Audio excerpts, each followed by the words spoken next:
Turtles all the way down. I'm Jake, sometimes Jenk. The ever affable Marco Pecota was here for a conversation. He is a furniture designer, magazine publisher, film producer, children's book author, pretty good cook. How am I doing? I'm doing well. Thanks for asking. I'm doing better these days. I've been kind of paying more attention to my body, I suppose. You know, I keep preaching this, but I don't often follow through. In this case, I have been following through.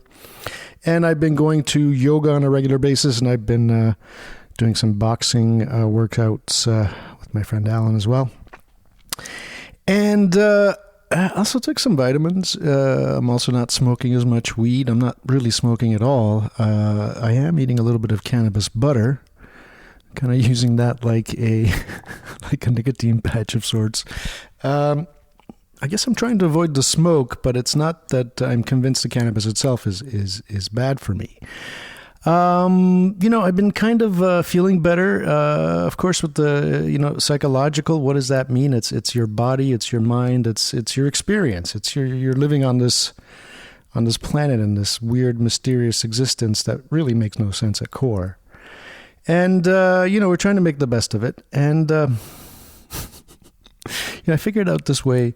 It was on a pretty good acid trip that I had a few weeks ago, and I kind of started visualizing what I guess was my, this internal anxiety or whatever this brewing storm is inside me that gets in the way of me doing the shit I want to do, whatever the fuck that is. And I started picturing that in kind of a red cloud, a red haze. And I then saw this green kind of a filtration system happening, which basically turned that red more and more into green. And then I realized that sometimes this green can get overwhelming. And what I think I was picturing was basically what I was realizing. I kind of realized this in words as well that day. Because at some point I blurted it out. Oh, they're both the same thing.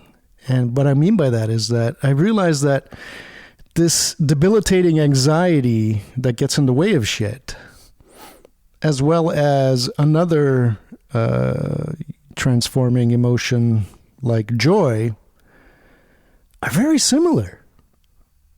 They're kind of operating at a very similar switch. And for me, one could get easily switched into the other.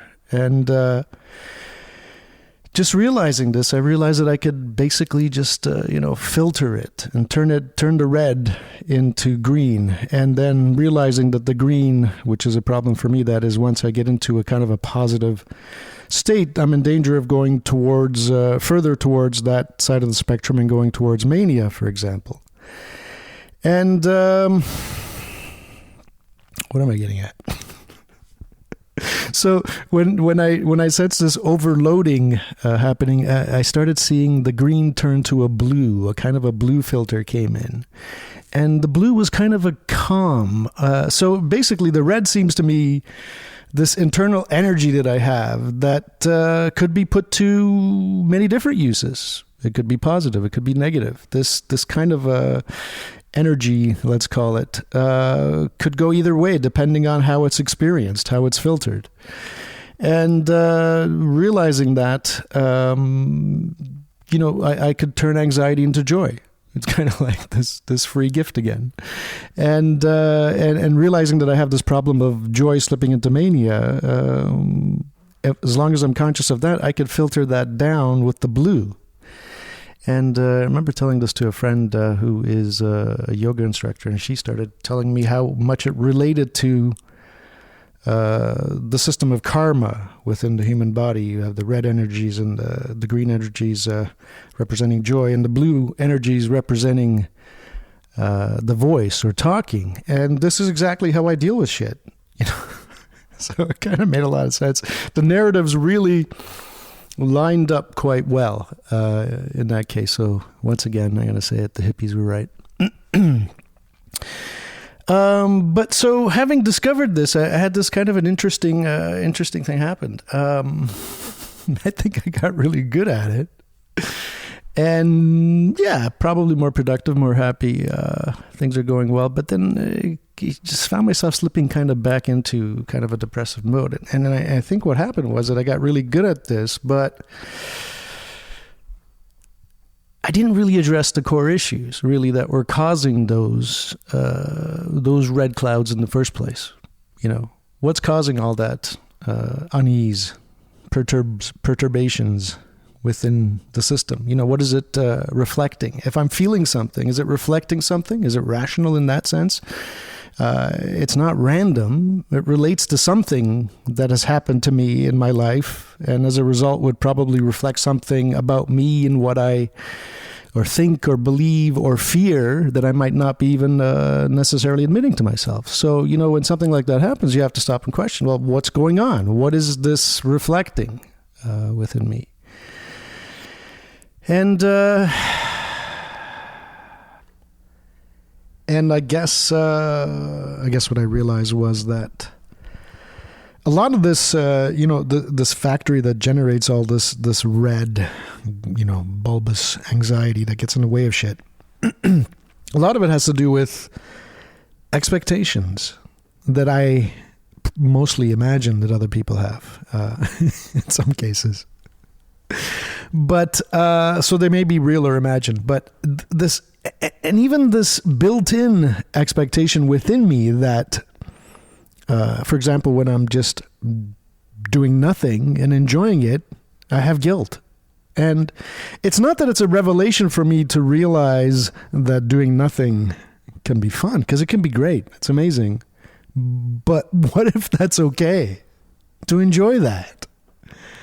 That didn't seem so obvious to me until, recently. And I'm thinking, well, I guess maybe the reason that I didn't even entertain that, maybe I should be okay with just doing nothing and enjoying it.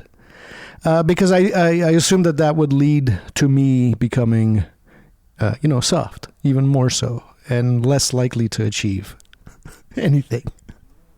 But could it be any less? I mean, really, I haven't, put out any music or episodes lately, so it's not like I'm going to do less. So it's kind of like a judo move. I'm kind of doing a judo move, when you use your opponent's force kind of against them. And so I'm going to enjoy doing nothing, reminding myself that, there's no expectations. I can do this. No one's expecting me to do anything more. If I didn't, it'd be totally cool. It's just on me pushing myself. And ironically, I think as I, have been doing that the last few days, I'm actually doing more. Because there's less of that, red, irrational anxiety to get in the way in the first place. And when it's not there, I end up picking up a microphone. Like I have just done so, and start speaking into it. And good things can result from that. So, still working on it.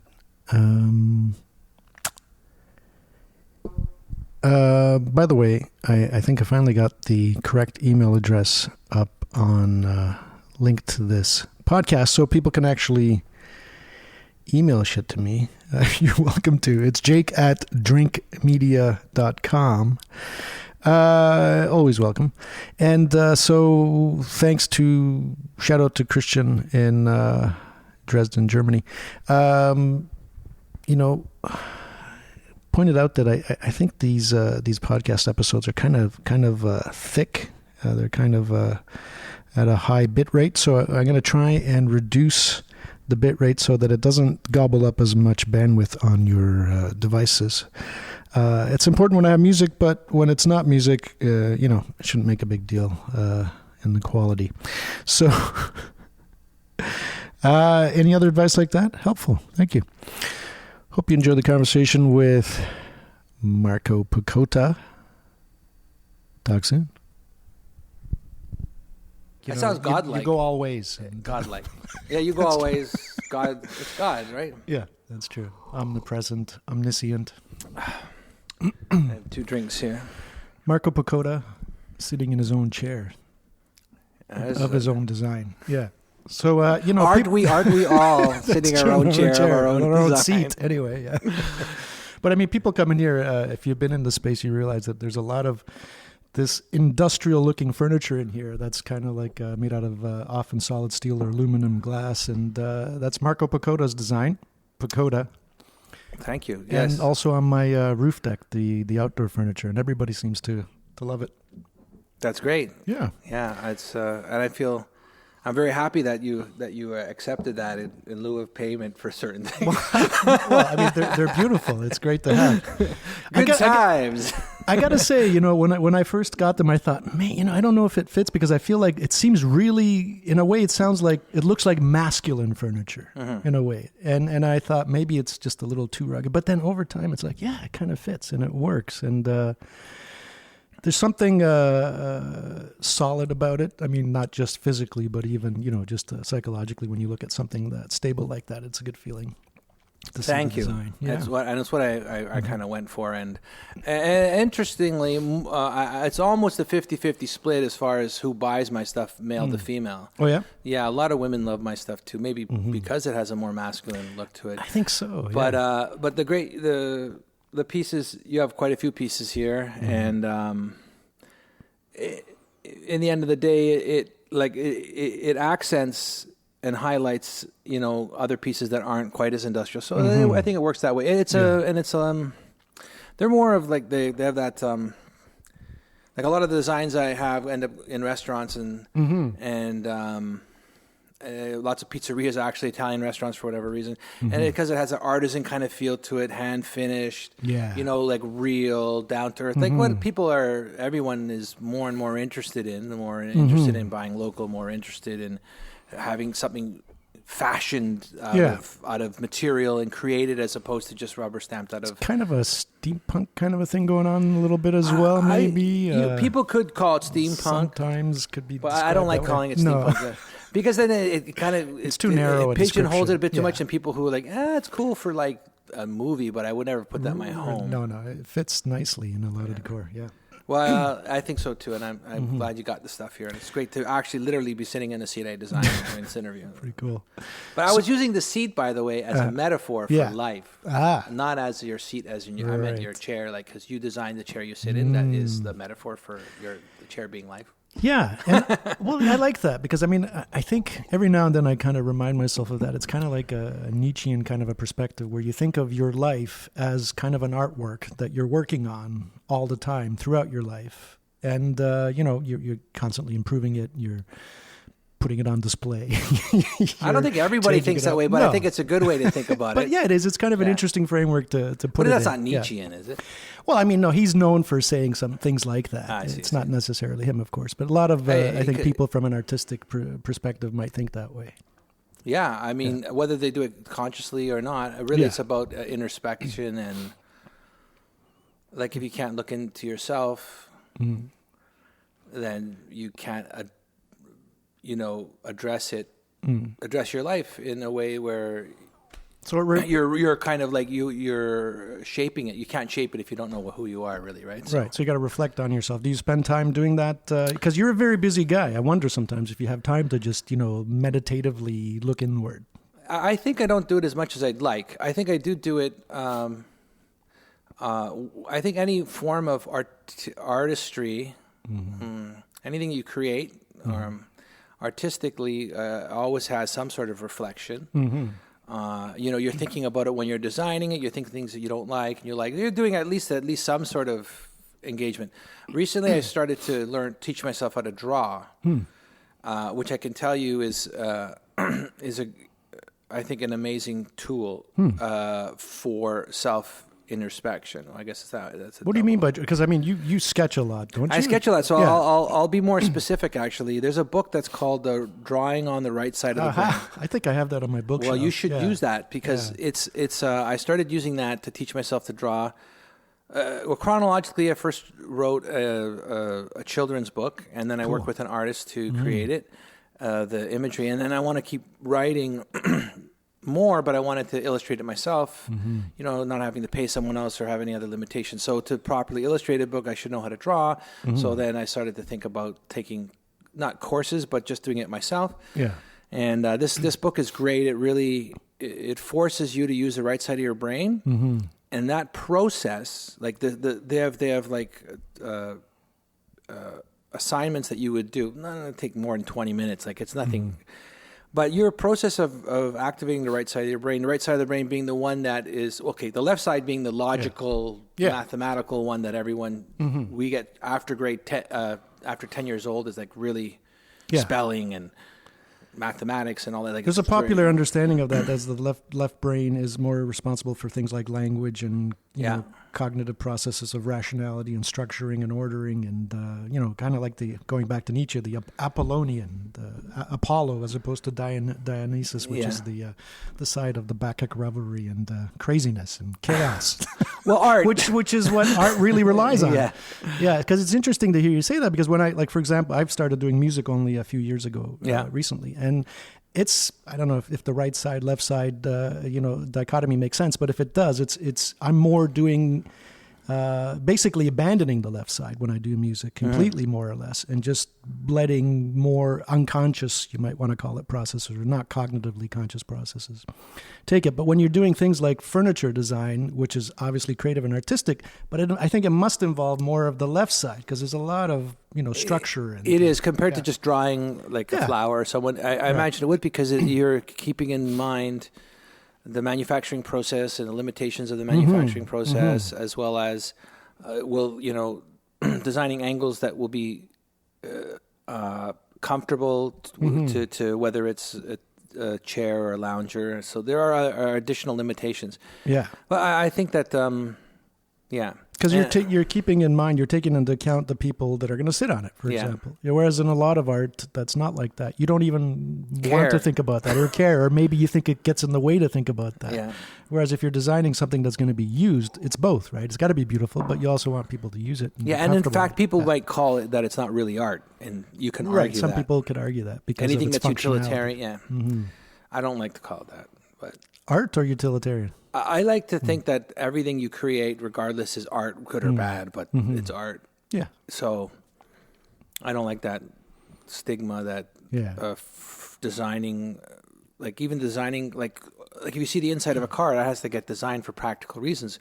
But it's really beautiful inside of the car. So can you call that art? Like where, what can, if like, I don't know. I just don't like that. I think it's not that black and white. No, that's true. Nothing is, I guess. That's what we find as we get older, don't we? Yeah.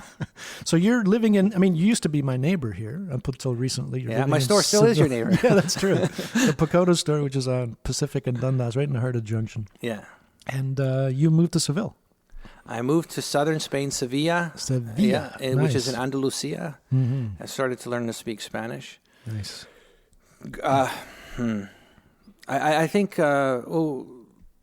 many people have the dream of moving to Europe if they live in North America, and probably moving to North America if they live in Europe. That must say something too. Yeah. But many people, like I've met many people who like, wow, that's so amazing. And you know what? It is. Yeah. It is amazing. Good to hear that. I really love it. I took the time and energy to set myself up to make that leap. So it didn't happen by itself. It took some planning but in the end, Sevilla is a city that's 2,000 years old. It's full of history, culture, art. Great architecture. It's very beautiful. Like it's stark contrast to Toronto or any city in North any America. Newer Western city is going to look a little too jagged compared to. So the best way to say it really is a beautiful. So coming here is it's almost like a reverse culture shock because it's like, wow, I can't believe this. Wow. Like I don't remember it being this ugly, but it's true. It is. Now that I've seen the good shit, it's like when you smoke bad weed, but you did it so long, it's just what it is. Then someone gives you the good stuff, and you're like, But what have I been doing? Like it could have been this much better for like 17 years or whatever. Yeah, but you get used to stuff, you know. You get used to, and like I noticed in a similar vein when I spent some time in Istanbul. When I come back here, I go on to like Blue West Village or something, which is, you know, a busy area. And I think, where is everybody? It's like a ghost town. Yeah. Like everywhere feels like a ghost town, even the busiest parts of town, compared to some other places. And with you, it's more about the, you know, the physical beauty of it. You don't notice what's lacking until you come back and you go, oh, shit. You know? Yeah. Mm-hmm. The two things that for me... For me, it's coming back. Like people ask me if I'll move back, and I'm not going to say I'll never move back, but it's really hard to imagine moving back. So that's that, and the other thing is, you know, what people talk about, like that they might want to do it. I always say, look, just if you have an inkling you want to do it, start putting the feelers out now, because it's going to take years to really do it, especially if you don't have EU citizenship, which I had, which made it so much easier. So yeah, just start investigating, looking at stuff. Like I encourage anyone to just start doing it, and then you get excited about it. You talk to people, avenues open up. It becomes more real as you. It becomes more real as you. Yeah. Which is, I'm a big proponent of that for anything. Mm-hmm. And your wife is a flamenco dancer, so that's kind of perfect too. That's why. There. In fact, that's why we chose chose Sevilla. I mean, it's loveliness aside, and so she had a lot of friends there and people, so that made it, you know, kind of moving into somewhere. It's not like a brand new town where we don't know anyone. Right. So it's a good first step into Europe. And we're gonna live there until we decide to live somewhere else. Originally, I thought I'd live there for a few years and then move to Italy, and that was kind of my plan. Which I love Italy very much. Where in Italy would you move to? Tuscany. Yeah. The idea is to do countryside, Tuscany, and then do an artist retreat there and build that into a business. Yeah. Where I can cook for people. I just love cooking and entertaining. Yeah, I know you love cooking your cooking. But you love cooking too. I do, but you cook a little better than I do. I like eating your cooking better. Well, thank you. Well, and I want to have that open. I love it so much. I do. I cook every single day in Seville. Awesome. So like now that I don't have the weight of the business or a job on my shoulders, the way it was in Toronto, you know, I cook every day. Awesome. For like, you know, whenever I cook lunches, there's basically you have a meat and a pasta, and then you have a fresh salad, and you have a steamed vegetable. Is the seafood?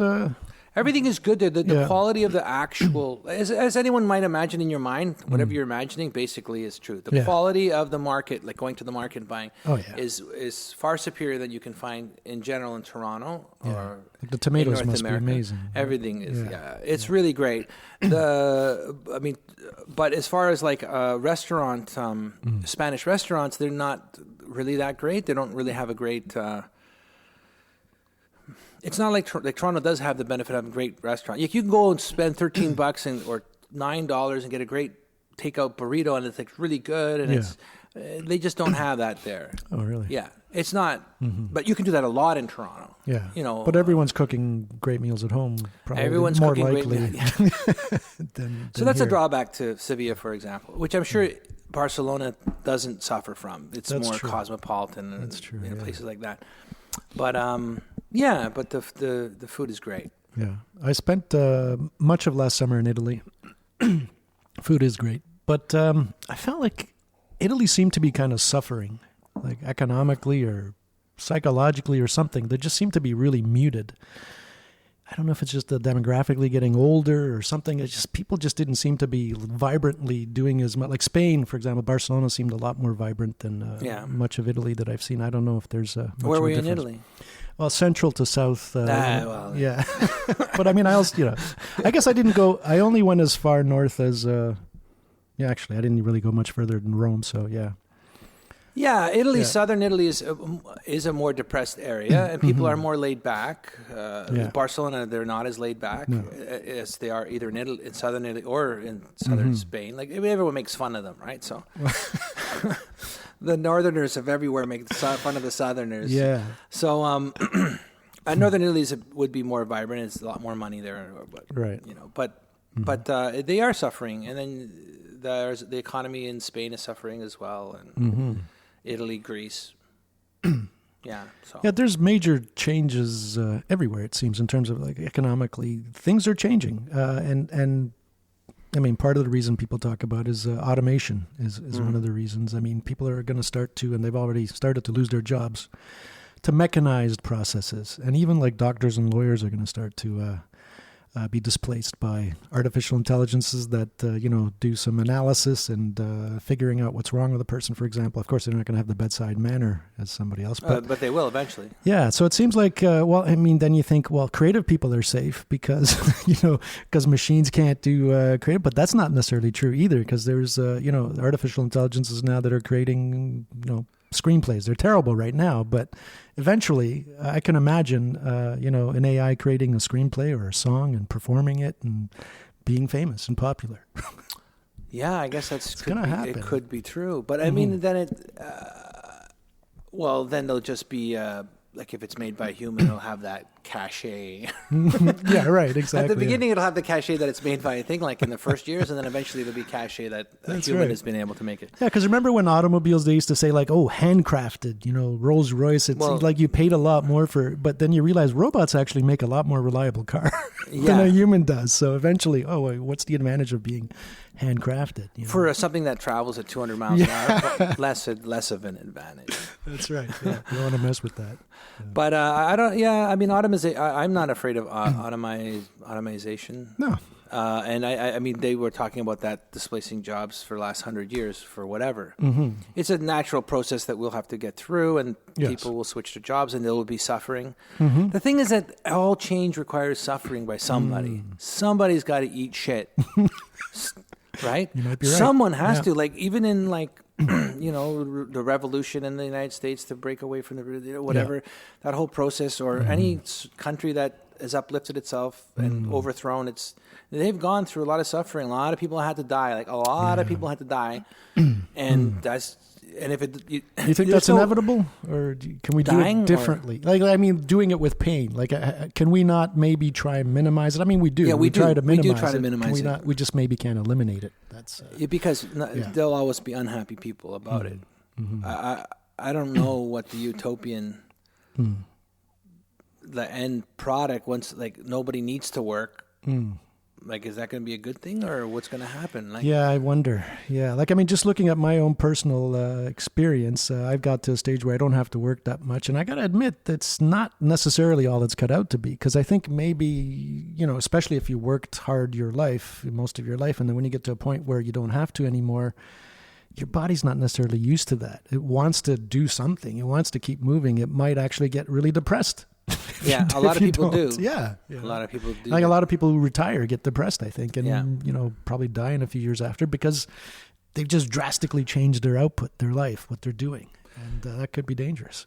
I think it is dangerous, but I think it's because their outlook is flawed. The whole attitude that you have to work really hard in your life so that who made that up? Oh, the guy who runs the factory telling his employees that's true. That your ethic of work is what's important. It's in best interest that you have a good work ethic. It's not in his best interest for you to go, 30 hours a week. I mean, they didn't have weekends until I don't know when, 100 years ago. Someone's like, what's a weekend? Yeah. So we're developing, and there's a lot of talk about how even 30 hours a week is too much. And then it's the mentality of what you think is necessary.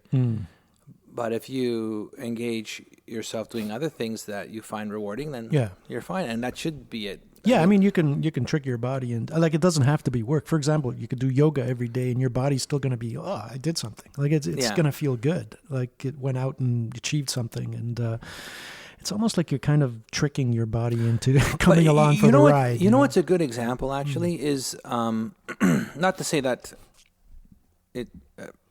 basically like a homemaker who's at home cooking and really loving it, and they're cooking every day. Yeah.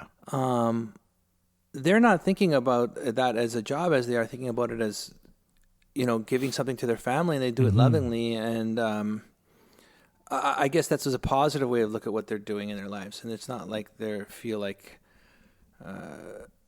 I'm sure they would feel if they didn't cook anymore, like bad about it. Right. But what they are doing is something that's, fulfilling and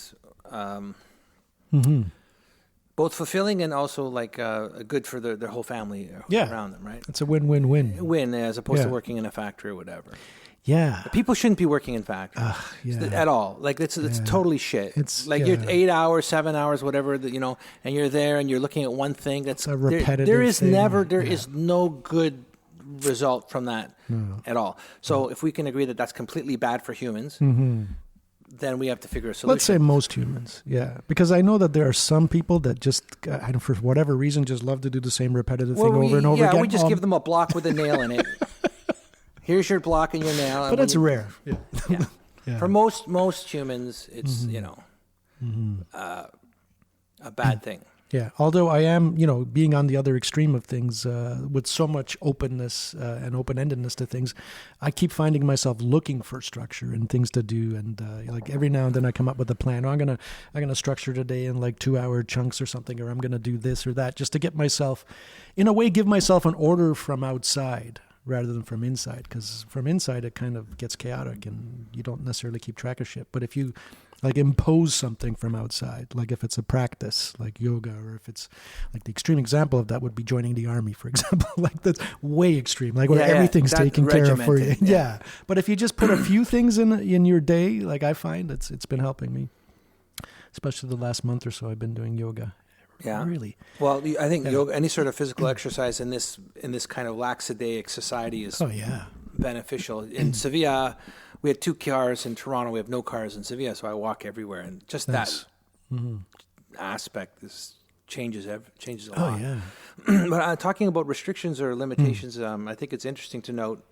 At least I feel it's interesting and important that whenever you're being creative, that you also create restrictions. That creative isn't about just like doing whatever you want. However, I think that that creating restrictions helps you focus and be creative. So even the simplest thing of choosing to just use a pencil to create a drawing as opposed to any other, that's at least some sort of restriction. So the limitation helps you to focus more on. It's kind of like the Dogma 95 film.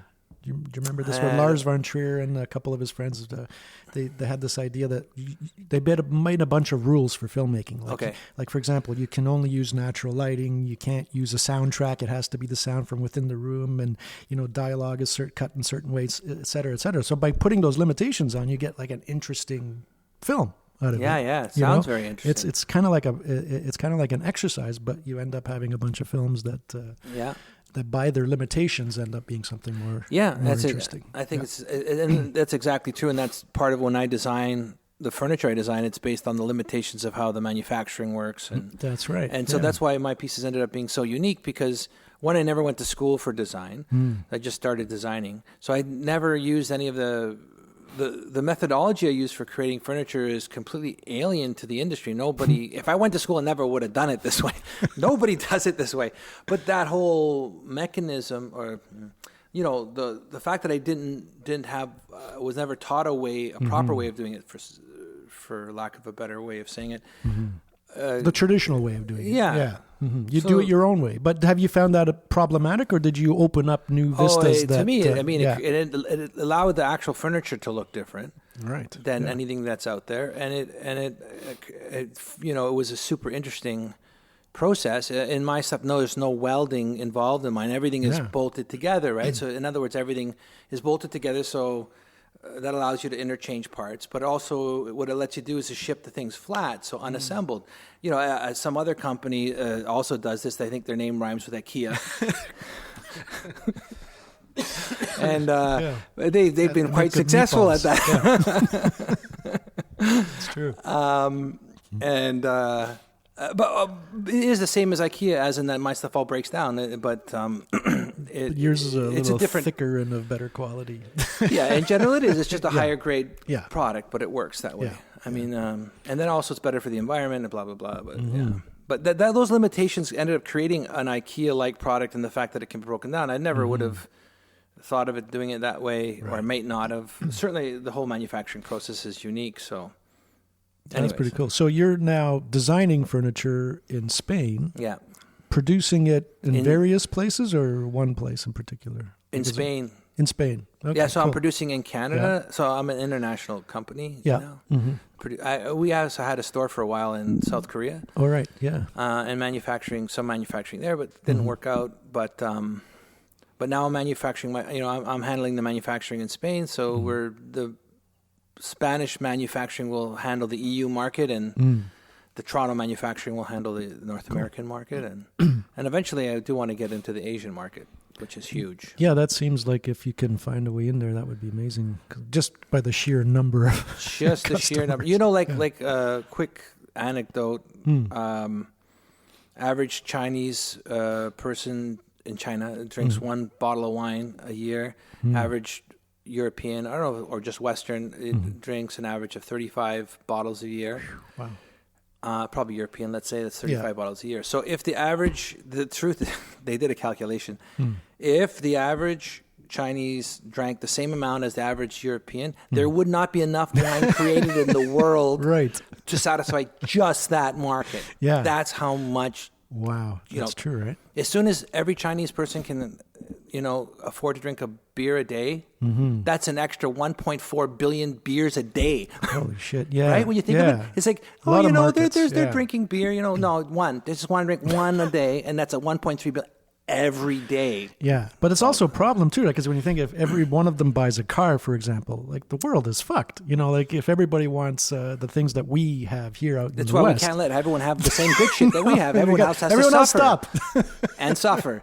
Yeah. But we dirted up the planet. No, it's not your turn. Well, the Chinese are one of the more progressive, at least. Yeah. There's arguments, but that they're being pretty progressive. Like they're stopping coal and they're looking at solar energy, which I think is the savior of mankind. Honestly, solar energy will be, because when the technology, there will be in one day, 20 years, 50 years, 100 years, there will be a solar panel the size of your thumbnail that will power your entire house or your car.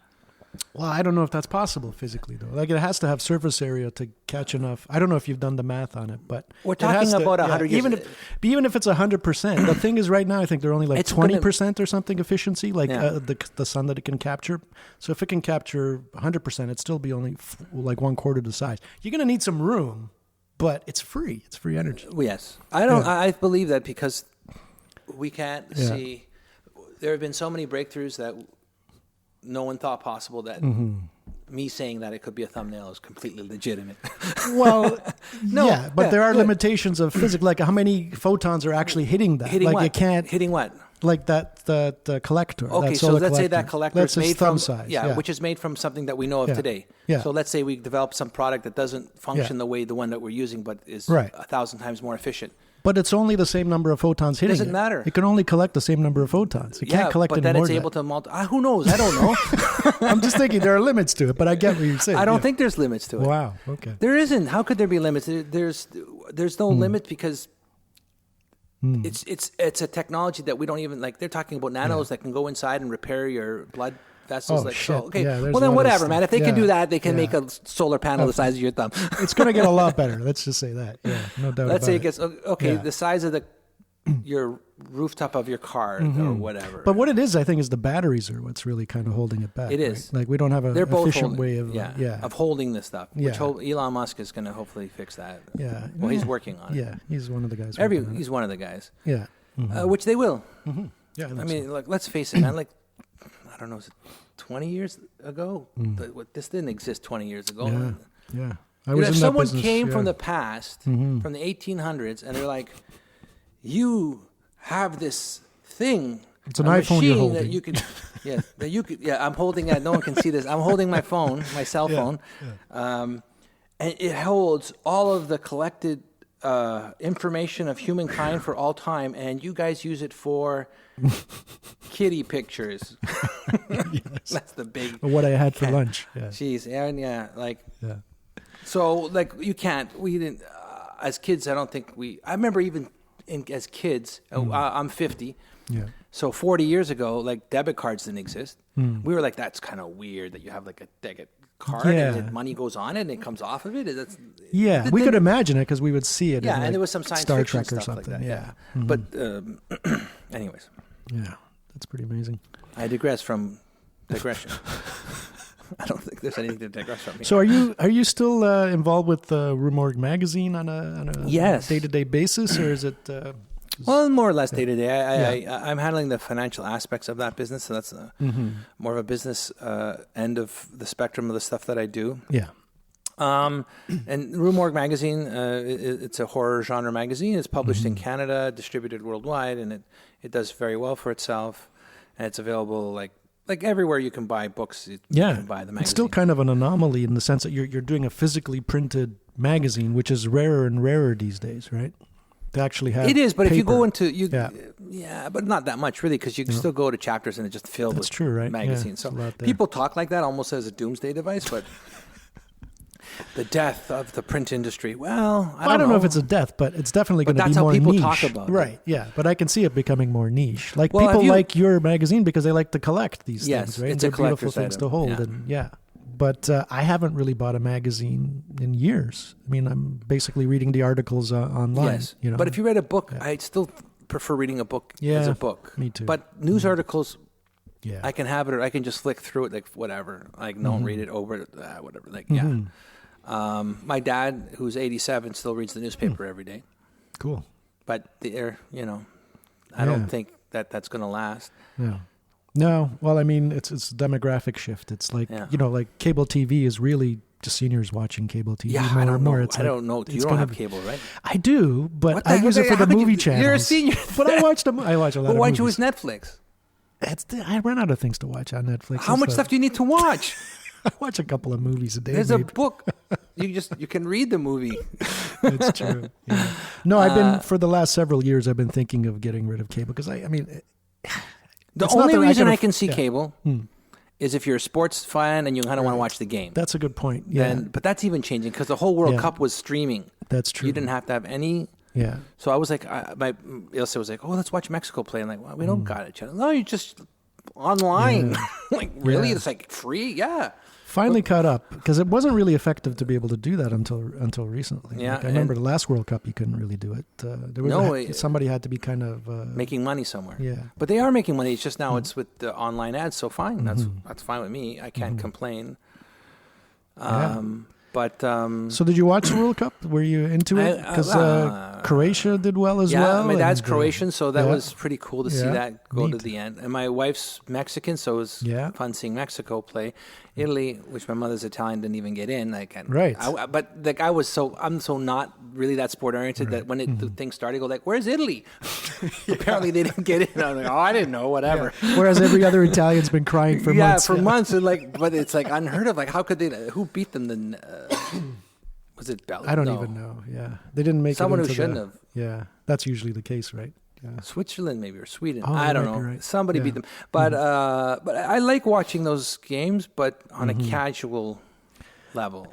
I like them for no other reason other than the fact that there are very few things left in our culture where there's a billion people looking at the same thing at the same time, which is kind of fascinating, right? So, when you're watching a World Cup game, that the guy just kicking that goal, there's a billion people going, at the same time. And I don't know what that does to everybody. Is that like somehow, bring everybody into synchronization somehow, emotionally? Half of the people are crying. Yeah. Right. So you got a bit of a lopsidedness. Well, as long as it's more or less down the middle, everything stays all right.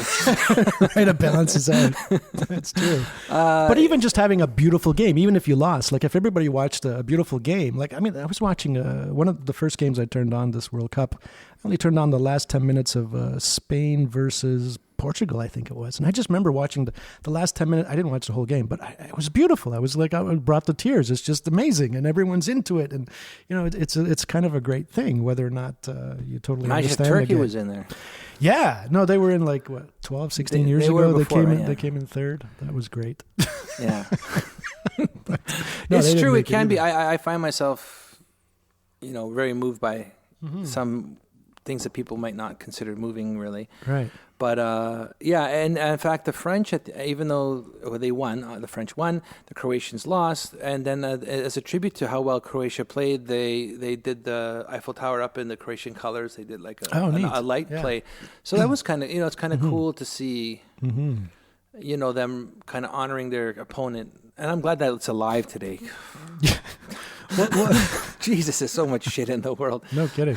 Well, I heard when Mexico went through because of a Korean win, as I understand it, Koreans all over Mexico were being lifted up and cheered, and there was like cheering going on in front of the embassy. Yeah, like whatever. You're Korean, here, have some food. So that was a good vibes going on between cultures. It would have been totally the opposite. Right. If they knocked them out. That's right. They would have got a kick in the ass, maybe. Yeah, well, if Korea winning knocked out. Right. Yeah, that's true. Then they would have been like, we don't like you now. I guess there's both sides of that coin. Yeah. Let's hope that the lighter side of our souls kind of dominate. So what do you think? Is more it than 50%? Do you think one is ahead of? I mean, like, is it predominant? I tend to think of the world as being pretty close to 50-50, but good is just slightly ahead. Like it's just like 50.0001% or whatever, but there's just enough to keep it going. Yeah, I'd say a full 1% ahead. Maybe, yeah. Let's give it even 3, so maybe 47-53. I agree with you. Yeah, I'm a optimist by nature, and I feel that the world overall is progressing. Sometimes certain leaders make it not progressing. Yeah, but progression is not guaranteed, though. It's really kind of up to us to do that. It's not automatic. Yeah. No. But I think there's more good than bad in the most simplistic sense, I guess. However you want to equate it. Where you draw the line. Yeah, like for example, I don't know if you've heard about any of this stuff, but there were these Stanford prison experiments that were done, I think in the 70s, where they, and it's kind of a very famous experiments where they put a bunch of people in a room, and there's a guy in a lab coat basically says, okay, ask these questions to the person behind that wall, and if they get it wrong, buzz them with this electrical shock. Right. And every time they get it wrong, they buzz them a little more and a little bit more. And eventually it gets to a point where they're not really being shocked over there, but they tell the person that they're being shocked. Right. And so every now and then it gets to a point where the person's screaming at the other end, and the guy's saying, wait, you want me to press it even more? And the guy in the lab coat says, yes, go ahead. You have to do it. It's just, it's compulsory. It's compulsory or whatever. And then it just found that a lot of people, surprisingly, would keep going and like pressing until basically the idea was to try and prove that, this following orders type thing, where that anyone is kind of capable of doing this. But recently they found that those experiments were flawed in the sense that if you really look at the audio and video of the people doing it, most of the time the people are really arguing with this guy saying, no, I mean, really, I have to press this? And the guy's like, no, you have to do it. Like someone's really pushing them. Like if they didn't push them, coercing them, yeah, they're coercing them, and they're telling them they have to. If they didn't do that, I'm going to say most people wouldn't press that button. Right. Most people are naturally not going to press that button. Yeah, most people don't want to hurt other people. Yeah, I think that's what really it proves. Yeah. But I think a lot of people want to hurt some specific person. There's always outliers. Yeah. No, I mean like everyone has someone that they want to hurt. Personal enemy or something. Not everyone, but yeah. Yeah. And then some people are just nuts and they want to kill. That's true. Yeah, There's always a small percentage of people, but most people, even though the experiment was meant to indicate how everyone can be evil if get put in the circumstances, I think what it really proves is that you really have to push somebody to be evil. Yeah. Rather than what they think they prove. That it kind of just falls into place. Yeah. So people are good. I think so. Whew. Yeah. So, do you hear from Rodrigo much? Oh, Rodrigo? Yeah. Yeah, we talk because we work together at Rumorg, Yeah. We're always talking about something or other. He's like a new father now. He's very happy. That's right. And I think Nat's happy. And we're going to actually next week we go camping, and he's going to be there. So I'll get to meet the little one, Tycho. That's a cool name. Right. Tycho Bra. Yeah. So I keep in touch with everyone in Canada more or less, but I'm not. Facebook's a great thing. Actually, a lot of people poo-poo Facebook. I went off it about the last 7 or 8 months. And this whole year I've been off of it. You have? Much. Okay. Yeah, but it's more of a personal stress thing. Right. Yeah. I think Facebook overall is a positive thing. I don't know if that's a very controversial thing to say, because I think a lot of people are saying, it's not really friends, or it's a fight, but I think that, you know what? I just first of all, I kind of have to be on there because my business is operating through it, okay? And I'm very happy to see what people I may never meet again in my life are doing. Right. But actually, I like it. Like, I don't know. Oh, wow, it's cool you had the kid, or, you're I even like the food shots. Because I think, well, we can go further into that, but just in general, Facebook is a way to kind of enjoy vicariously what your old friends who you knew when you had, and you have those kind of connections still did, with no obligation to actually get together, but that's okay. That's true. It's totally okay. Like, whatever. Yeah. And then it's up to you whether you want to, how much you want to be on there or not be on there, or be controversial or whatever, right? But what's really irritating is that more and more, it's like you have to pay to be seen on Facebook. Like with a business, you realize that if you put in any kind of a commercial account, like, even if it's like for a podcast or for a business or whatever, they don't just let everybody see that. Like, they basically hide it unless you pay. Right. And so that becomes like, what's the point of that? Like, basically, I'm just signing up into an advertising forum. But that's fine. Yeah. I mean, that's what it is. That's what it is. So that's what it is. Yeah. Like, or some people might pay just to be popular. Or why should anyone get it for free? Well, right? I mean, we could do. We could have a different social network where we don't, where it's Are you not going to start it? Yeah, I have some ideas. But well, that's not good. That I'm going to start it, but I have lots of ideas. It might never come to anything, but there's other ways to do it. I mean, it doesn't have to be this way. Like, you could have a social network where everyone is kind of part owner just by using it, and it's no one's making a profit off of it. And you can, customize how your algorithm is going to work for you, as opposed to somebody doing it based on what's best to sell you something. All those are possible. It's just nothing has to be. I agree, it's possible, and I agree that there's room for change. And I would, short sell Facebook. I'm going to think in a few years they're not going to be. It's going to change. Someone's going to come up. With the technology, someone's going to come up with a way to do it where you just, I mean, I think it's cool. I mean, look what happened to, what was the one before Facebook? MySpace. Yeah. I mean, that was it. MySpace was like, that's amazing. Amazing as in, like, how much better can it kind of get? You get to talk to you, then dead.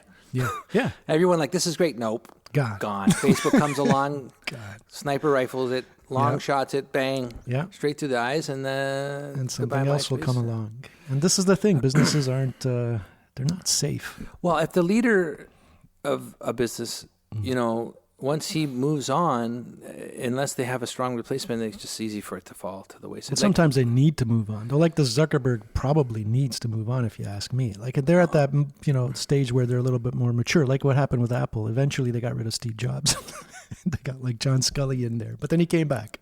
Yes, and then he died, and then Well, he did good things after he came back the second time. I heard but then there was a lot of bad things he did too. Oh yeah, inside, like for one, like there was all this like skullduggery, and like they wouldn't let them know what they're doing, and it's like so really a caustic workplace. And Steve was like genius prick or whatever. Yeah, yeah. Sometimes they go together. Yeah. And, you see that all, a lot of the Silicon Valley engineering mindset is kind of, it's kind of a narrow perspective on the world. It's very much left brain, for example. When you're kind of programming things and everything is, structured and rational, and you think everybody thinks like you. So when you're designing these products, and this is kind of the thing we had with PC versus Mac kind of a thing. I always kind of assumed that the PC is kind of designed by engineers for engineers, whereas the Mac was designed by designers for end users. Like, that was kind of the approach was different. Except it's exactly opposite. Do you think it's opposite now? Absolutely opposite. Okay. Because do you know why? Because the Mac is, this is how we're designing it, and you will follow this way, and that's the way you're going to do it, and fuck you if you don't want it. Well, whatever, then fuck you, I don't care. Yeah. As opposed to the PC open world, do whatever you want, be as creative as you want, you can make whatever apps you want, you don't have to open source. Completely. So it's actually, that's a whole fictitious... But hold on. Now, with Android, maybe you could see that, but with Microsoft, they were pretty much the fact is that everything as well. The fact is that physical PCs you can make or whatever. Right. Anyone can make a PC. You can put whatever software you want it to. You can put whatever hardware. You can expand it and all that. And you don't have to use. Obviously, it's easier using a Microsoft thing that's been tested, but there's a few other ones that are available if you really wanted to. And since Microsoft has got, as far as I can tell, is softened, I'm using it's free to upgrade it. Like, there's no Of course, everyone's pushing their thing. So Microsoft wants you to use their Edge platform. I'm using Chrome, and I always get So you have that. But I really think that Apple's anti-art completely. Interesting. Because they're too restrictive. They're restrictive, and no, you can't, and no. Like, oh, you want to listen to music? Well, you can't. You have to touch my thing to it. You can't touch their thing to it. It's all about me and my thing and my cord. And oh, you want to wear headphones? Well, you can't use the regular fucking headphones anymore. You got to buy my headphones. And if you don't like it, well, then you don't listen to music, and that's it. Well, what do you need music for, anyways? Whether you you're restricting what I can listen to because now you're forcing. Like, it's like completely like not artistic at all. But I understand your reservations and anger. I get angry about that. A lot of my friends are artists, and they have Macs, and they're like, no, well, I know what you're. They kind of. Even my wife, we fight about. She goes, I know, but it's like, stop fighting. I don't care. Stop telling me these things. La la la la la la la la. I am an artist. Not listening. I'm not. That's not her necessarily, 100%. But Apple users. I think a lot of PC users just don't care. Like, I whatever use Apple, and for what I mean, I don't like to get screwed over or forced, and that's what Mac is doing. So it's almost kind of like, sometimes the discussions you hear sounds like discussions about religion in some ways. Like people like are especially Mac users. They're kind of like cultish people. That's right. They don't want to listen to logic. Yeah, but I think both sides are guilty of that. Well, the PC. I just. I don't know. There could be a whole thing about this. Is there religion in your life? Because you're in Spain. It's a Catholic country. You have very. Specifically Seville is very. Yeah. But they also have the mosques there don't they in Seville? Yeah, the old mosques. Yeah. Left over from a long, long time ago. They do. I don't really see many Muslims in Sevilla. I just don't physically see them, or Hasidic Jews, for example, like either of those extremes.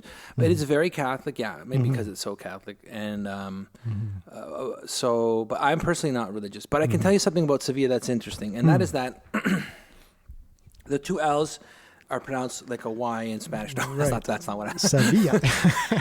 Seville is Seville, so it's Sevilla, and that was not what that was just a side note, a fact break. Yeah. The one thing about Toronto, what I love about Toronto is its cultural diversity.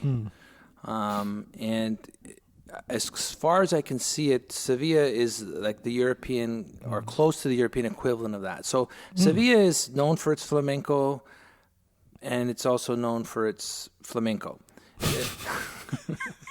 It's really known about flamenco. Yeah. But the thing is that that includes singing, guitar, and also dance, right? Dancing, so all four, and of course with guitar and that, there's writing involved, and so and songs. So there's a lot of things that are very extremely artistic about that city, and people from all over the world, since it's very focused. If you want to know about flamenco, that's the place you got to go.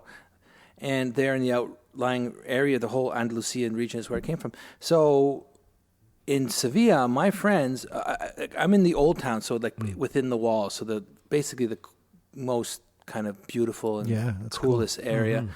And within the walls, I swear to God, 50% of the people are even Spanish.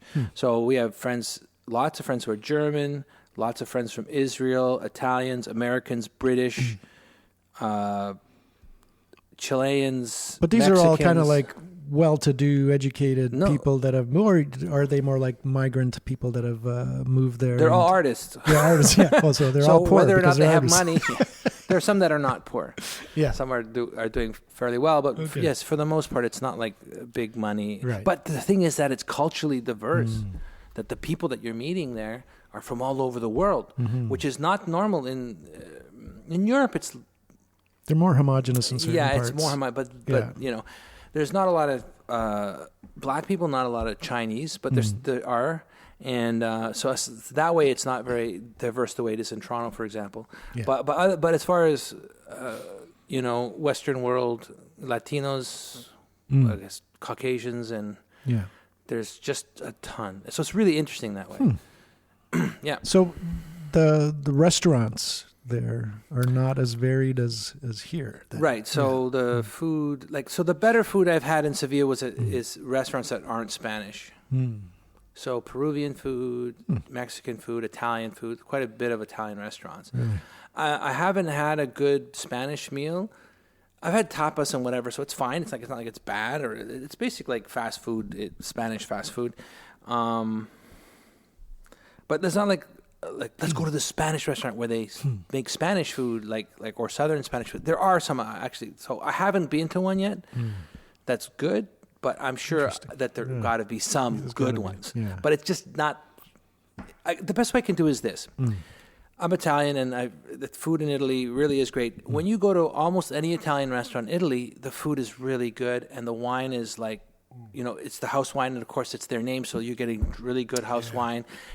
Not always, but almost everywhere. Yeah. You go to get Italian food in Italy, it's really good. Right. In southern Spain, you go to a Spanish restaurant, it's not that good. Interesting. Yeah. Almost all of them are not good. They're okay. They're fast food. They're like tapas, but everyone you can romance. There's a romantic notion of tapas. Oh, let's go there. We'll have tapas in Spain. Right. It's great. And then after the third time, I don't want any more tapas. It's overcooked. It's oversalted. It's fried. You're just like, oh man, I don't want any more tapas. I mean, it's good. I don't want any more. It's just. So that's an example. That's a truism. Like a lot of bars and stuff like that. That's the way it is. Now, if there's anyone Spanish listening or from southern, if you're from northern Spain, you're probably agreeing with me. If you're from southern Spain, you'll be like, no, we have the best this and that. It's like, okay, dudes, that's great. I mean, I remember you've talked about opening up a restaurant, but it's not something you're thinking about doing these days. No. I can keep going on about not doing it. I just don't want to work that hard. It just seems too hard. Right? I mean, I want to cook. I love cooking. So having like an artist retreat where people come and stay, like a bed and breakfast, more than a bed and breakfast. So you come and it's a retreat in Tuscany, and you have your beautiful room with, you open the window and you see the countryside and the fresh air, and during the day you do yoga classes and you create and you work with artists and you're learning, and it's just a creative process. And then you stop for lunch and I'm cooking for you, and it sounds awesome. The food, the kitchen's open all the time. That's what I can do. Like up to 10 people, no stress. Yeah. What do you like? You want pumpkin? Sure, let's do pumpkin. Like whatever. That sounds awesome. Yeah, so I can cook that way, and cook, I think, well and enjoy it, but the stress of producing and ensuring that you meet that, I don't cherish that. That sounds kind of similar to some of the ideas I've had for this space here, except without all the natural beauty and everything around it. But for years I've been the essential aspect. I get it. No, but I mean, in terms of like an urban setting for artists to come, for years I've thought about expanding up a couple of floors and digging down and having. I'm actually the latest plan is to actually build a large stage even on the second floor, like have a large 200 seat kind of a theater. You didn't tell me that. That sounds very cool. Comedy shows, music shows, talk shows, that sort of thing. Maybe even film and like TV show type thing. I've been thinking about this for years. I'm getting close to pulling the trigger. I've talked to architects and engineers about it. Have you talked to someone who can, design it beautifully? Well, I'm doing it myself, but maybe you could you could have some input in that. But yeah. Well, everyone's a designer, know. No, I'm definitely gonna need somebody to. They're poets that never knows it, but I know, like everyone can design. No, I would love to give some input to that, just because I think it's super interesting, and even if it's not me, you should get some input from someone. Definitely. No, I'm just the basic outlines of it, the gross ideas of it, obviously. But someone's going to have to commit it to actual working design. Yeah. But I'm thinking like exposed steel with lots of. I think we should talk about that more off air, cool. Because who knows what kind of cool ideas can come up with creating the space to be interesting. But I think that's an amazing idea, especially because. I mean, if you have the money to be able to do it without the stress of it's instantly making money for you or whatever. No, it's not about making money. If it was, I wouldn't do it. Yeah, you wouldn't. Yes.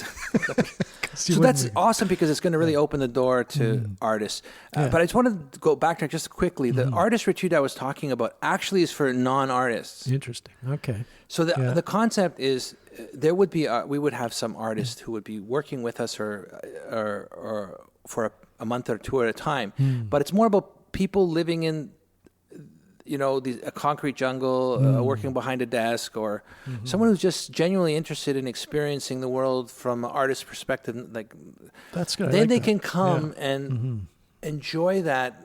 Not thinking they're going to walk away and suddenly play the guitar or whatever. Yeah. So it's about just being engaged. It's more like art therapy. Yes. Like it's a spa. Yeah. It's kind of It's about changes. So that's what and I think you can do that, here too. Like and yoga classes and all that stuff as well. Yeah. So that was the concept with the art retreat. It's like, I guess, an art retreat, not an artist retreat. So it's an art retreat where people would come and they would enjoy wonderful food, and the food is part of it. Like you can I'll be cooking, and if you wanted to, you can just come in the kitchen and stand by my side while I cook, and that's art, right? Or I can give you tips, or you can help cook. Sounds like a great vacation for a lot of You can people. just sit across from me, just eat the food as I'm making it. Do you have that much space where you are now? No. Or no, you'd have to have a different place to do that? Yeah. Yeah. But I'm guessing real estate's cheaper there than it is cheaper here, for example. So you could do this. Oh, this. you could, yes. Yeah. Plus, we're looking at just starting in Spain. So, like, I'd really love to inevitably do it in our own space in Italy, in Tuscany, because just Tuscany is so synonymous with art. Yeah. With and food and everything. It's just, it's its own, like, marketing. Yeah, that's true. Like, it's Tuscany. Oh, I do Tuscany. Like it. I'm sold. It's like, it's so good as a marketing tool. You got to, but... renting, finding a villa outside of Sevilla, a place that has like 5 or 6 kind of bungalows or something, like on land, and then just kind of renting that from those owners, and then shipping containers. You get a land, you make beautiful shipping container homes, just plop them in with a crane, and you got like 6 of them by the water or by the forest or whatever. I mean, I think it could be beautiful. Well, shipping containers, because you make them somewhere and just pop them in. Yeah, there's not any construction to worry about. Well, you have to still worry about plumbing and stuff, no? You could. I mean, you can bring services to each of them. Right. Because I'm actually thinking the top floor in here, I might actually put shipping container homes on top. Yeah, or at least one large one or 3 small ones. But and where's the? Was it in lieu of doing the stage or? No, all of it. Like the second floor could be like a giant. I'm thinking like a 20-foot ceiling, and the entire length of the building. So it'd be like 130 foot by 25 feet and then 20 feet high. Wow. That'd be the second floor. Yeah. The first floor here, I put a stage here as well, and raise this ceiling another 7 feet. Oh, so you take away what's above it? Yeah, go even up higher. And then the third floor is just containers. Right. So for people can live, or I could live in one giant container type place, or there's another apartment back here. So the thing is, if you make it, you can have between 3 and 6 artists visiting at any time, for example, or whoever. Well, what I think is interesting to have one artist visiting, and then other people who can just learn from them, right? And they'll pay to do like that. a residency that they're in for a while. The artist is here for a month or 2 months or whatever, and the people coming every couple of weeks is new people. That sounds great. Like Airbnb has that. Rent a experience, room kind of they have the experience package now. Oh, I don't know. What is that? So Airbnb, you can rent a room. That's fine. Yeah. But now they sell experiences. So you can market yourself on Airbnb as come to Toronto. Well, that's going to work well, that kind of thing. Yeah. I think it will. I think people nowadays are looking more for experiences and less for just a getaway. There certainly is people who just want to, hang by the beach. But more and more people want more than just that. That's true. So they don't want to just go to Italy and look at all the beautiful churches and art. Like, how about go to Italy? Sure, you can do that, but you do that for a few days, but then be in Tuscany in the rural countryside and learn art from a master or from like a professional, and just learn it just to do it, and you're just gonna just experience like who gets to experience that shit? Yeah, who? That sounds amazing. And for the same money you would spend to lie on the beach at Sandals, which is way more boring. Yeah. Well, which is good, and that's therapeutic and good too. So I'm not saying don't ever do Sandals, but I'm saying do that sometimes too. Yeah. Like this is shit that's gonna change your mind. Most people who go to Europe who've never been to Europe completely like blows their minds. Yeah, it's true. A lot of people blows their minds. Yeah. And I every girl I've ever taken to Italy, Like, I want to move to Italy. That's funny. It's true. A lot of people. This is like really awesome. I kind of want to move here. Yeah, I've taken girlfriends to Istanbul, and all of them ended up taking Turkish cooking classes, Turkish language classes. I could live in Istanbul. Like all of a sudden, because it's if you haven't left this kind of a thing, it just seems like a different planet to you. But especially there's a lot of Americans that have never left America, which is kind of like. I think George Bush hadn't left America until he was president. Really? Yeah. Whoa. W, yeah. Can you imagine that? That's incredible. So American. Yeah. But we're kind of like that too. But Canadians travel more, and Australians travel way more than everybody else, it seems. And when you're ever traveling, you run into Australians. Yeah, you do. I've traveled a lot and met a lot of Australians. Yeah. So you're here for quite a while. A month more. Yeah. So 6 weeks in total. It feels like quite a while at this point. 2 weeks into it. Like, I'm fine now. I have so much things to do here that I'm very happy being. But if I didn't have a lot to do here, I'd be like, I gotta go back to Spain. But I feel good. I feel good being here. Like I don't. Yeah. Well, that's good. Well, I'm going to be in Europe in September. I might pop in and say hi. Oh, you were saying? You were saying you were definitely going, or? Well, my girlfriend has got 3 weeks off, starting the first 3 weeks of September, essentially. And we said, let's go somewhere. I mean, the idea was to go. I'd love to go to Istanbul and Italy, or maybe Spain. Those are the three that we were thinking about. But Istanbul seems problematic now with the political situation there, for me, not for you or anybody else to visit there. But someone who was born there and constantly is putting things on, Facebook and Twitter about the president being an asshole or whatever, is probably because they're actually putting people in jail for Facebook posts, Oh, really? Yeah, so that kind of shit is starting to happen. So that's kind of, how does that make you feel, like being from that country? It's very sad. It's just like and embarrassed. Like it's kind of this was it was kind of a very democratic part of that whole region. It was the only really democratic part of that whole region, and they were doing really great. And then all of a sudden, this guy just who's been in power for 15 years just doesn't want to let go anymore. And so as a result, constitutionally, they changed everything so that the president now has all the power. So they did it legally, with the votes, but slowly, they made it such that it's pretty much an authoritarian type situation right now. Yeah. And I mean, if they're putting, it must be embarrassing and you're putting that's just. It's stupid. It's weak. Like to me, that looks weak. It's like you can't handle people making fun of you. There's actually a law in the books insulting the president. And people are getting in trouble for, in quotation mark, insulting the president. To me, that's ridiculous. Democracy includes insulting the president. Yeah. That should be one of the primary things you can do. Is everyone has to, when they get up in the morning, is insult the president and then move on with your day. That's a healthy democracy. It's like, it's crazy to, but it's kind of that, it goes back to that.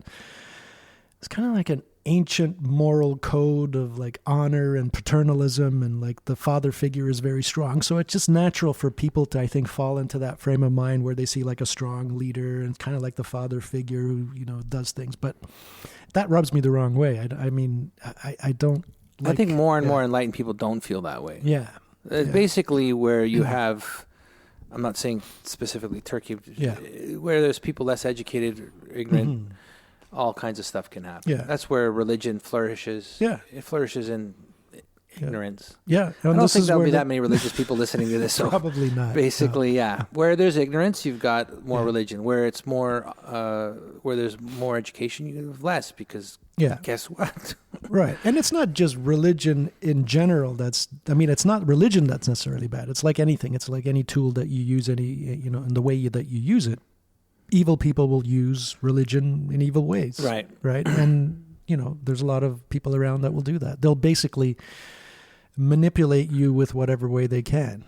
And religion's a very easy way to manipulate people. So that happens. And capitalism does it with money and power and shaming and all that other stuff. There's many ways to do it, but it doesn't necessarily need to be for bad. Right. Well, yeah. But it often is. No, it's not that. It's look, actually, I don't care. People, from my personal point of view, anyone can practice their own religion. Yeah. Just that as long as it doesn't infringe on anyone else's rights. Right. So don't impress others. To me, that's oppression is Jesus said it line. best. Yeah. Jesus, there's this only thing, Jesus. Jesus, the one and only. Yeah. My daughter, is there a difference between Jesus and Jesus? She speaks English. Nope. Yes. That's cool. Anyways, he just said it easiest in bed. Like, just treat your neighbor how you want to be treated. Like, you could just do that rule. If that, like, as a true, like, that's it. Yeah. And everyone follow that, then nothing else would matter. It's true, right? I mean, there's a few simple algorithms to go by. One of them being like and probably everybody said that. Every like main. Oh, it goes for thousands of years. Confucius said it. Yeah. And, Babylonians, go back anywhere. I mean, because it's so simple, but we don't often follow those simple rules. But we don't always. Yeah. But we need them. Mm-hmm. Yeah. Conservative. We need those rules. We need them. We need to be reminded of those rules. Actually, is what the full. We need to be reminded sometimes that it's best to treat other people as you want to be treated yourself.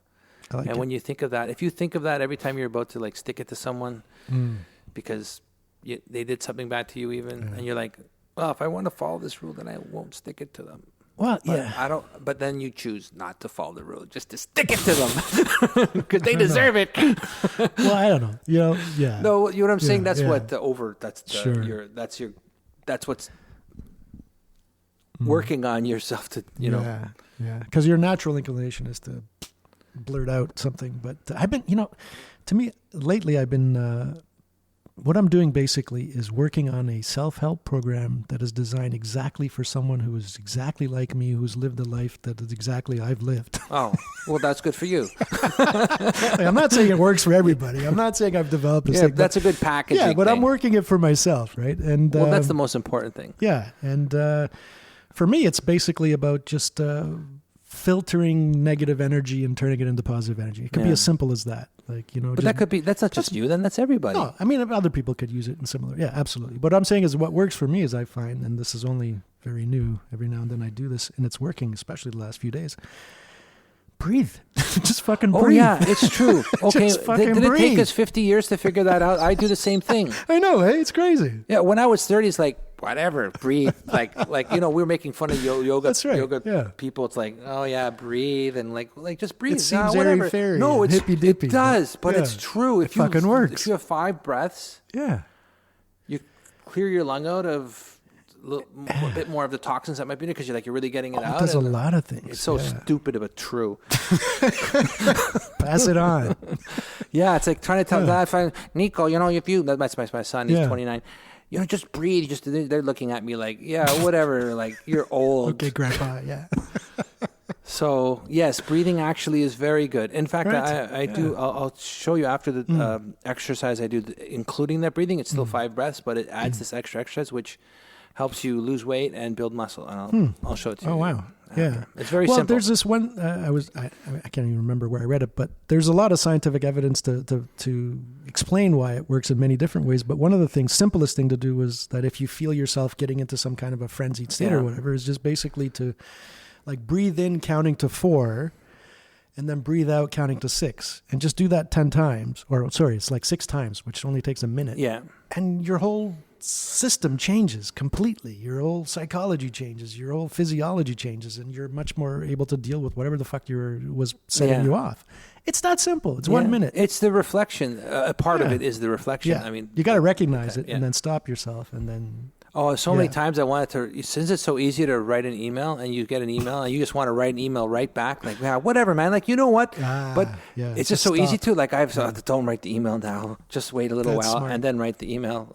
Yeah. And if you can, really just sleep on it. But you want to write the email. You want to, like, right then, put them in their place. They don't understand. Yeah, that's usually a mistake. Yeah. It's always a mistake. That's right. Like, it's never like, I just reacted immediately. And guess what? It was exactly what I had. No. Yeah, you're right. That's pretty wise. Almost never. But it takes us 50 years to figure that out sometimes. It takes a long time.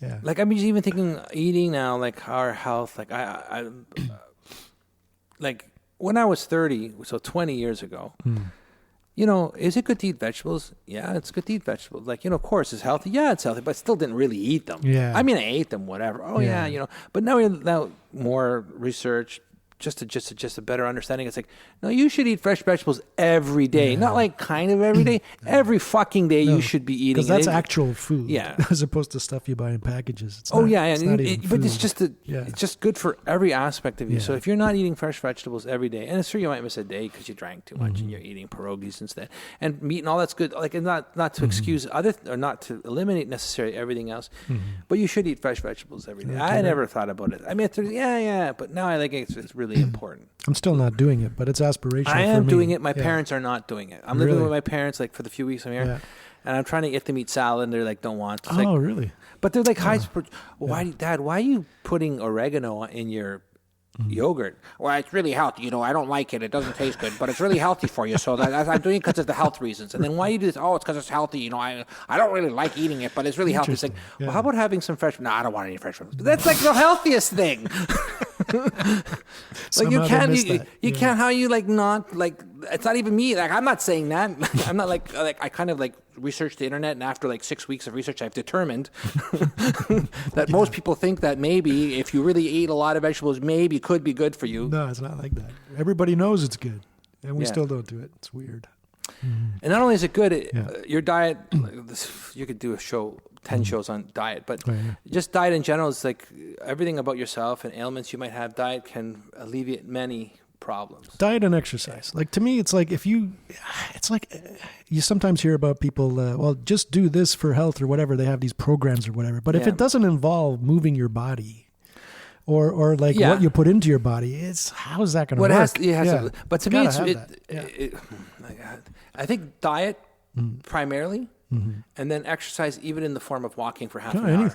I don't mean move your body. That's all. Just move you don't have to go and do a regimen. Just physically walk 15 minutes away and walk 15 minutes back. Yeah. The beautiful thing about Sevilla is that when you're walking in Sevilla, it's like, it's beautiful. Like you're just surrounded. It's just cool. The best thing I can say about Sevilla, and I can explain about all the architecture and the culture and the art and the history, and you can talk about all those really cool aspects of living in Sevilla, walking down the streets in Sevilla. But the best thing I can say is about it, when I walk down the streets of Sevilla, for the most part, I'm light of heart. Yeah. So that's it. Light of heart. When you go down there, you feel like you're light of heart. And that's just awesome. So, anyway, so it's easy to walk around in Sevilla. Yeah, but it's beautiful. That's amazing. Thank you, Marco. You're welcome. Great conversation.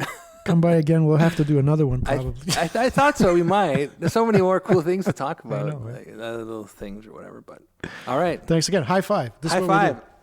All right. You got that on tape. Man. Yeah. See you later, guys. Take it easy.